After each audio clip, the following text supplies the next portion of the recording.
இந்த வீடியோவை வழங்குபவர்கள் ஒன் டெரா ஃபவுண்டேஷன். கண்ட்ரி ஃபார்ம்ஸ் சேனலுக்கு வணக்கம். இன்னைக்கு நம்ம கானால இருந்து ஒரு அக்ரி ஜேர்னலிஸ்ட்டை இன்டர்வியூ பண்றதுக்காக நம்ம கூகுள் மீட்ல இருக்கிறோம். ஸோ ரிச்மண்ட் அவர்கள் அக்ரி ஜேர்னலிஸ்ட்ல பல வருடங்களா கானால நிறைய விஷயங்கள் பண்ணிட்டு இருக்கிறாரு. ரிச்மண்ட் கிட்ட கானால என்னென்ன மாதிரி விவசாயத்துல சவால்கள் இருக்குது, விவசாயம் கானால எப்படி நடக்குது அப்படிலாம் நம்ம சேனல்ல கேட்டு தெரிஞ்சுக்கலாம். Hello Richmond, how are you doing? I'm doing well here. How about you? Yeah, I'm doing good. Richmond. Richmond, can you just briefly introduce yourself and tell us about your work as an agri journalist in Ghana? All right. Thank you very much for this opportunity to speak to the people in India and across the globe. Richmond Frimpong is my name, and I am the deputy news editor for Ghanaian television network Oyerepa Radio here in Kumasi, India Central Region, and then the national president for Ghana Agricultural and Rural Development Journalists Association, and also the committee chair for Professional Development Committee on the International Federation of Agriculture Journalists, IFAJ, and the executive director for agric consult here in Ghana. So this is a brief about me and why somebody may ask my interest in agriculture journalism. When we saw that agriculture reporting was very scanty in the Ghanaian media way back, and agric was not given the needed platform in our respective newsroom. So we decided to change the narrative by coming together to form an association where we can whip up members' interests in the area of agriculture. Because agriculture reporting is a very difficult job. You always have to be on the field or in the field to scout for stories and pictorial evidence to back your articles and the visuals. So many people do not have interest. All the interests were on politics, where somebody can just pick only call and speak to politician. But agriculture reporting is not the same. You have to be on the field.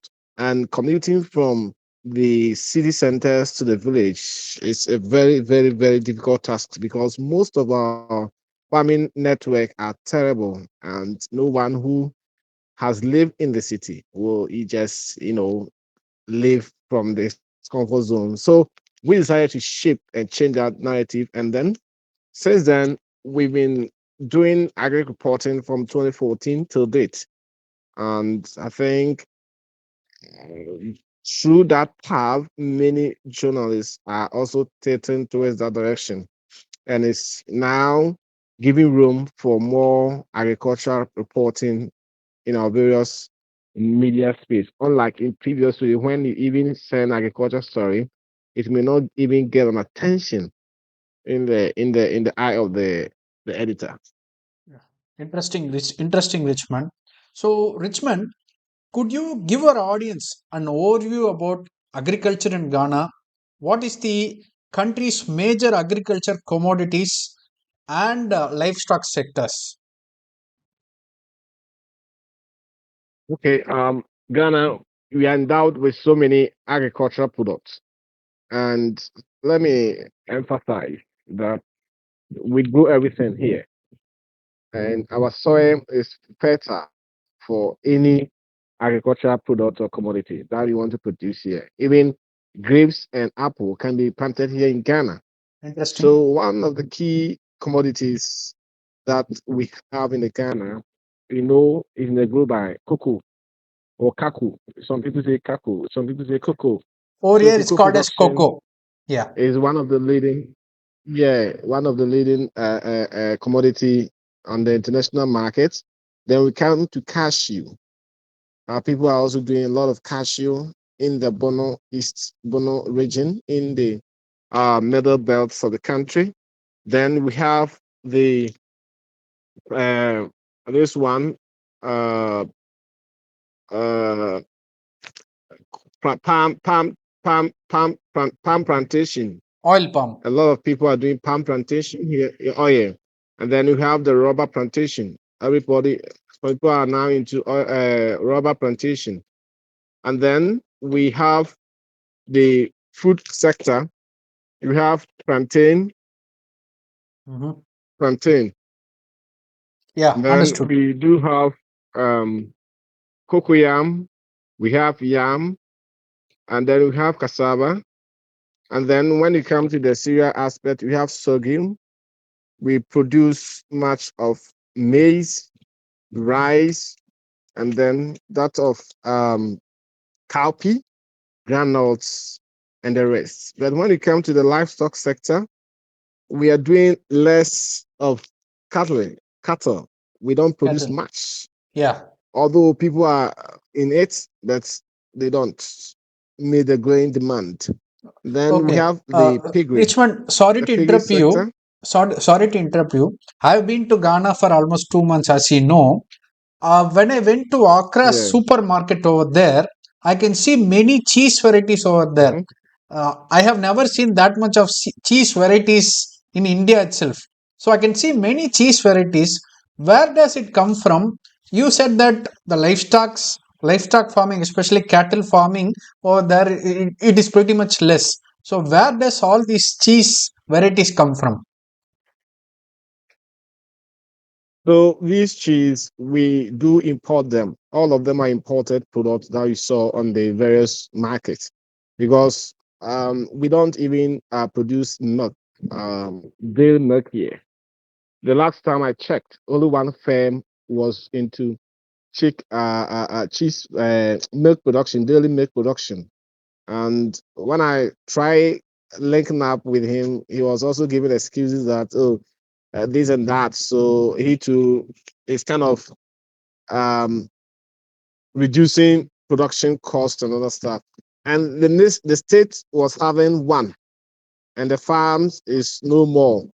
Okay. So that is another issue of concern that we need to look at. And then, so for the cattle, we do the meat production. They import them from Burkina Faso, Niger, and Mali to complement the local production. So Okay. that is how come maybe we saw some of the meat. For the meat is locally from that end.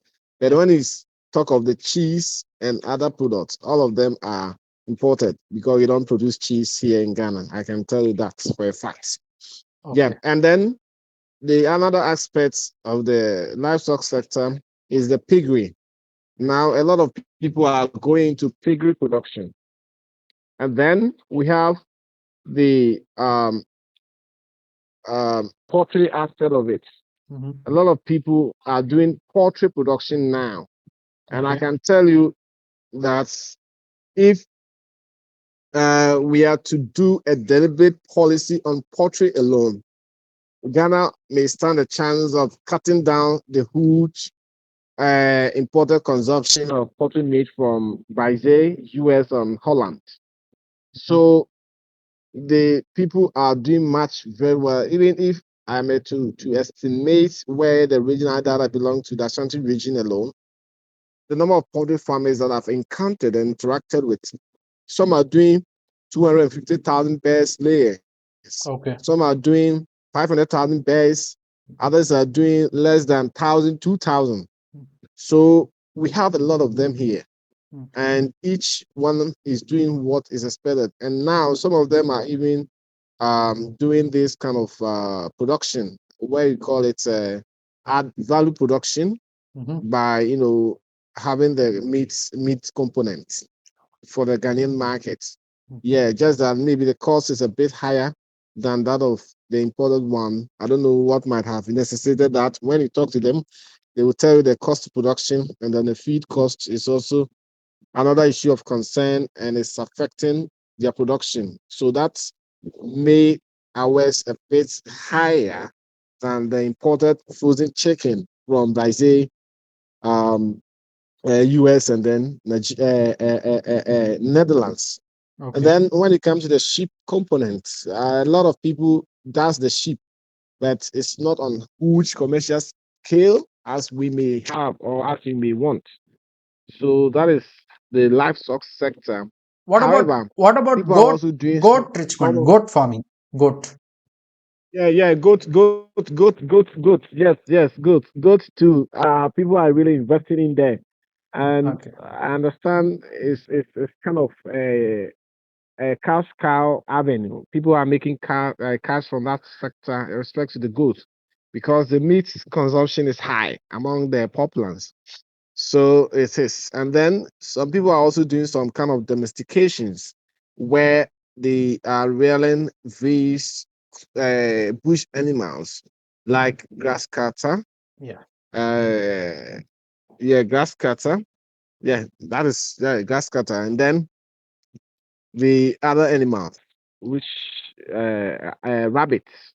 The people are also doing rabbits Okay. in their respective farms. That is the domesticated one. And then when it comes to the aquaculture aspect, now a lot of people are also going into the recirculation or recirculated aquaculture business, where the person may have some colossal pond in their home, and then they will just start feeding the catfish. Mm-hmm. So that is also another avenue where Okay. people who have homes and they have some kind of space to rear those things Okay. are doing so. So that is what I can say for now. Richmond, when it comes to fisheries, aquaculture, you Ghanaians consume tilapia fish a lot, right? Than catfish. We do both. Now, Okay. catfish and tilapia are par. People, they are competing. Yes, and depending on the availability of it. When you go, the close substitute, the economics people will tell you the close substitute. So when you go to the joints and there's no catfish or tilapia, then there's a catfish. Then you have to, take it like that and move on. So the Okay. catfish and tilapia are doing very well, but the other fish are also there. Yeah, they have the dry fish. That they use for uh, soup. They used to prepare soups for fufu and then Fufu. other Yeah. various joints, food joints. Yeah, Actually, I yeah. like the dish fufu. I tried fufu over there. Yeah. You tried the fufu, right? That's Yeah. cool. That's cool. That's cool. Yes. And how was the taste? Did you like it? Yeah, I liked it. Yes. Okay, perfect. Yes. All right, so I have no problem with that. So thank you very much for the opportunity to speak on Definitely. your network, and this is giving me a mileage. Yeah. It's a good mileage because it's Indians. You have more billions of people. So Yeah. a lot of people will be watching me from there. So my folks, Indians, thank you very much. And I appreciate your man for having me on his show. And I Definitely, love you Richmond. all. Maybe one day you people invite me to come over. Okay, definitely. All right. You are Okay. welcome to India. Do visit India. I can host you. I can take you to many parts of India. How the farming happens. As you know, India is a huge country. So I live down south of India. So when you come over here, I can host you. I can take you to many farms over here, and I can introduce you to technologies, agri equipments, what we use over here, different types of soil, farm models, what we do and everything. Hope you can gather some data, good things from here. You can implement over there. You can guide the farmers over there in Ghana too. Yeah, All right. Let's see if somebody may get me funding to do so. If I get the funding, then I'll have the opportunity to be there and do definitely. this extensive coverage for the Ghanaian populace. Yeah, definitely, Richmond. தொடர்ந்து நம்ம ரிச்மண்டோட part by part நிறைய கேள்விகள் Richmond இருக்குது கானால என்னென்ன மாதிரி விஷயங்கள்லாம் பண்றாங்கன்ட்டு. Stay tuned மக்களே. நன்றி. Thank you Richmond. Thank you so much. This is how we say thank you. நன்றி. In Tamil the language which I speak. Thank you Richmond. Yeah. Thank you too for your time. Thank you Richmond. Bye. All take care. right, sure. Yeah. Thank you.